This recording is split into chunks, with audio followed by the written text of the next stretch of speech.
Hello everyone, welcome back my YouTube channel. और आज यहाँ पे हम लोग बात करने वाले हैं जो बायोलॉजी प्रैक्टिकल नोटबुक है स्टैंडर्ड 12th की, उसका जो थर्ड एक्सपेरिमेंट है पार्ट 1 का, study structure and the distribution of stomata in the upper and lower epidermis of leaf. तो आज इसके बारे में हम पूरा संक्षेप में पूरा एक एक्सप्लेनेशन देखेंगे कि किस तरह से इसको परफॉर्म किया गया है और इसमें जो भी आंसर है उसके जो क्वेश्चन है उसके आंसर किस तरह से लिखे हैं, ये सब चीज़ें यहाँ पे हम लोग डिस्कस करने वाले हैं। तो यहाँ पे अब देखते हैं कि जो हमारा पहला एक्सपेरिमेंट है कि जो एक्सपेरिमेंट में हमें क्या दिया रहता है। सबसे पहले तो एम दिया रहता है कि हमें क्या करना है, उसके बाद रिक्वायरमेंट दी रहती है कि हमें किन चीज़ों की आवश्यकता होगी, यानी कौन कौन से जो चीज़ है वो हमें लगने वाला है एक्सपेरिमेंट परफॉर्म करने के लिए। तो यहाँ पे सबसे पहले तो एक फ्रेश लीफ यानी एकदम ताज़ा लीफ होना चाहिए अगर आपको स्टोमेटा देखना है। तो ये नहीं कि आपने लीफ कल तोड़ा है और आप उसको अगले दिन लेके जा रहे हो प्रैक्टिकल परफॉर्म करने के लिए, तो नहीं।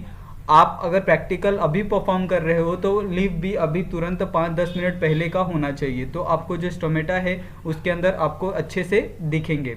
और साथ में ही ग्रॉस और मेज यानी आपको एक तो डाइकोट लीफ का भी करना है और एक मोनोकोट लीफ का भी करना है। साथ में glass slide, cover slip, watch glass, blade and the glycerine का इस्तेमाल आपको यहाँ पे माउंटिंग के लिए करना है, ठीक है। एंड द प्रिंसिपल ऑफ इसका जो प्रिंसिपल है, प्रिंसिपल क्या कहता है कि जो loss of excess water in the form of vapour from the aerial part of the body plant is known as the transpiration and the main plant organ involve a leaf and its carrier out this process with the stomata present on the both of its epidermal layer. Dicot leaves show the difference in the number of stomata on its upper and the lower epidermal surface, whereas monocot leaves show the equal number of stomata on the both surface, ठीक है। तो अभी हमारा जो next experiment यहाँ पे है कि उसमें हमें ये बताया गया है कि किस तरह से जो स्टोमेटा का स्ट्रक्चर होता है, किस तरह से वो दिखता है, कि कहाँ पे प्रेजेंट होता है, सभी चीज़ें यहाँ पे बताई गई हैं। तो स्ट्रक्चर ऑफ स्टोमेटा अपैरेटस, ठीक है, ये मोनोकोट प्लांट का है। तो मोनोकोट प्लांट में आप देख सकते हैं कि किस तरह से ये जो स्ट्रक्चर आपको दिख रहा है, और ये जो डाइकोट प्लांट है उसमें किस तरह से जो स्टोमेटा है वो दिख रहा है। दोनों में अलग अलग स्टोमेटा का स्ट्रक्चर है, ठीक है। तो प्रोसीजर क्या है कि इसमें सबसे पहले तो आपको लीफ लेना है, वो हो गया बेटर लीफ एंड द मेज लीफ, एक तो मोनोकोट हो गया, एक डाइकोट हो गया, ठीक है, और ग्रास लीफ। उसके बाद आपको क्या करना है, उसके सरफेस पे peel off them on the both surface using a blade, cut the peel on the both the surface of the leaf, mount this peel on the slide at a drop of glycerine, cover it and the put a cover slip. उसके बाद आपको जितना भी आपने ये किया है उसको कवर स्लिप पे रखना है, उसके बाद उसको स्लाइड पे रखना है, उसके बाद उस पर कवर स्लिप डालना है और उसको ग्लिसरीन से माउंट करना है। उसके बाद उसको अंडर द माइक्रोस्कोप उसके ऑब्जर्व करना है, ठीक है। उसके बाद यहाँ पे हमें कुछ क्वेश्चन पूछे हैं। सबसे पहला तो इन्फरेंस पूछा है। तो इन्फ्रेंस में हम क्या बताएंगे कि जो स्टोमेटा होता है वो सबसे ज़्यादा कहाँ प्रेजेंट होता है और जो सबसे कम कहाँ पे प्रेजेंट होता है। तो आप सबको ये तो पता ही होगा कि जो स्टोमेटा होता है जो अपर साइड का लीफ होता है उस पर कम होता है, और जो नीचे साइड का लीफ होता है लोअर एपिडर्मिस, वहाँ पे जो स्टोमेटा होता है वो उसका जो अमाउंट है वो ज़्यादा होता है, ठीक है। तो उसी तरह से ये अलग अलग लीफ में अलग अलग होता है। डाइकोट में क्या होता है, जो नीचे होता है बहुत ज़्यादा होता है, लेकिन जो मोनोकोट लीफ होता है उसके अंदर ऊपर और नीचे दोनों आप कह सकते हैं इक्वली अमाउंट में होता है, ठीक है। नेक्स्ट यहाँ पे हमें क्वेश्चन दिए हैं। तो क्वेश्चन क्या है, जो फर्स्ट क्वेश्चन हमें बोला है कि which type of leaf you will use to study the comparative rate of transpiration and why. तो इसमें हमने कौन सा लीफ यूज़ किया है for the transpiration, comparative rate of transpiration पढ़ने के लिए। तो यहाँ पे यूज द कंपाउंड लीफ, ठीक है। तो हमने यहाँ पे कौन सा लीफ यूज़ किया है, कंपाउंड लीफ यूज़ किया है, because they this type of leaf are do with the pores called the stomata. And the second question will be what are the stomata. तो स्टोमेटा क्या होता है कि in the botany and also called the stomata is the pore found in the epidermis of leaves, stems and the other organs that cannot be rate of gas exchange. The pores is broadened by the pair of guard cell. Stomata are the microscopic pore in leaves. Third question will be what are the function of stomata.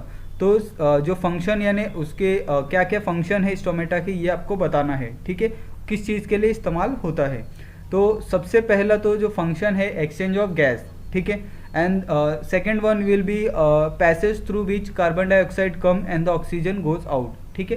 तो ये दो चीज़ों के लिए जो stomata है उसका function होता है। Fourth question is what is the mutation, ठीक है। तो म्यूटेशन का मतलब होता है changes, and the law of the water is the form of water droplet from the margin of the lips through a special tissue called the हाइड्रोथोड is known as the guttation and usually occur at the night or the early in morning. Sorry, question will be what is the guttation, not mutation, ठीक है। And the fifth one is the which structure are known as the water stomata and the where they are located. तो water stomata कौन से है, तो water stomata are the pore of hydrothode which facilitated the guttation. They are usually located in the leaf margin, ठीक है। तो जो stomata होता है इसमें क्या बोलते हैं, वाटर स्टोमेटा, वो कहाँ पे प्रेजेंट रहता है, on the leaf of the margin, ठीक है। And the sixth one will be why is that there is the differential number of stomata on the leaf surface in the better leaf, ठीक है। तो यहाँ पे जो इसका आंसर है कि all surface of the leaf have the some amount of stomata for the regulating gas exchange for the photosynthesis, यानी हर एक लीव्स के अंदर स्टोमेटा होता है, और उस स्टोमेटा का सबसे जो यूज़ है सबसे बड़ा वो है एक्सचेंज ऑफ गैस। अगर वो बाहर से कार्बन डाइऑक्साइड नहीं लेंगे और ऑक्सीजन लिबरेट नहीं करेंगे, बाहर नहीं छोड़ेंगे, तो वो उनका जो जीवन है वो बंद हो जाएगा, ठीक है। तो वो अपने जीने के लिए यानी सर्वाइवल के लिए वो क्या करते हैं, स्टोमेटा का यूज़ करते हैं। इसके लिए कोई भी प्लांट हो, कोई भी लीव्स हो, उसके अंदर स्टोमेटा प्रेजेंट होता ही है। How ever the under side of the leaf has the more because it move often in the sun and so is the cooler which is lead to the less evaporation, ठीक है। तो यहाँ पे आपको जो इसका आंसर है ये सब दिया गया है। उसके बाद हमारा जो नेक्स्ट आंसर क्वेश्चन है वो है मल्टीपल चॉइस क्वेश्चन, ठीक है। तो इसमें जो first one answer will be influx of potassium ion, second will be guttation, third one is हाइड्रोथोड, and fourth one is the present on the upper surface, fifth one is mango, and sixth one is the amphistomatic leaf, ठीक है। तो यहाँ पे ये जो हमारा MCQ था मल्टीपल चॉइस क्वेश्चन, उसका भी आंसर हमने डिस्कस किया। And the next will be जो हमें ड्रॉ करना है, ऑब्जर्व करके स्लाइड, ड्रॉ द डायग्राम। तो स्लाइड में हमें क्या दिखेगा, एक तो स्टोमेटा दिखेगा, या तो क्लोज हो सकता है या ओपन हो सकता है। तो यहाँ पे हमने दोनों का स्ट्रक्चर दे दिया है, और वैसे भी आप अगर डाइकोट और मोनोकोट दोनों लिप्स का कर रहे हो तो आपको ये दोनों चीज़ें दिखने की जो प्रॉबेबिलिटी है वो बहुत ज़्यादा बढ़ जाती है। इसके लिए हमने यहाँ पे दोनों आपको डायग्राम दे दिया है, ठीक है। तो यहाँ पे ये प्रैक्टिकल ख़त्म होता है। अगर आपको इसमें कुछ भी डाउट हो तो आप हमें बेझिझक कमेंट कर सकते हैं, और हमारे इंस्टाग्राम चैनल पे भी आप हमें कोई भी क्वेश्चन पूछ सकते हैं स्टडी रिलेटेड। और आप सभी का ये वीडियो देखने के लिए बहुत बहुत धन्यवाद। आपसे मेरा निवेदन है, प्लीज़ हमारे चैनल को सब्सक्राइब कर लीजिए, और अपने दोस्तों के साथ भी वीडियो को शेयर करिए, उनसे भी कहिए कि हमारे चैनल को सब्सक्राइब कर ले। और अभी मिलते हैं नेक्स्ट वीडियो में, तब तक के लिए आप सभी का बहुत बहुत धन्यवाद।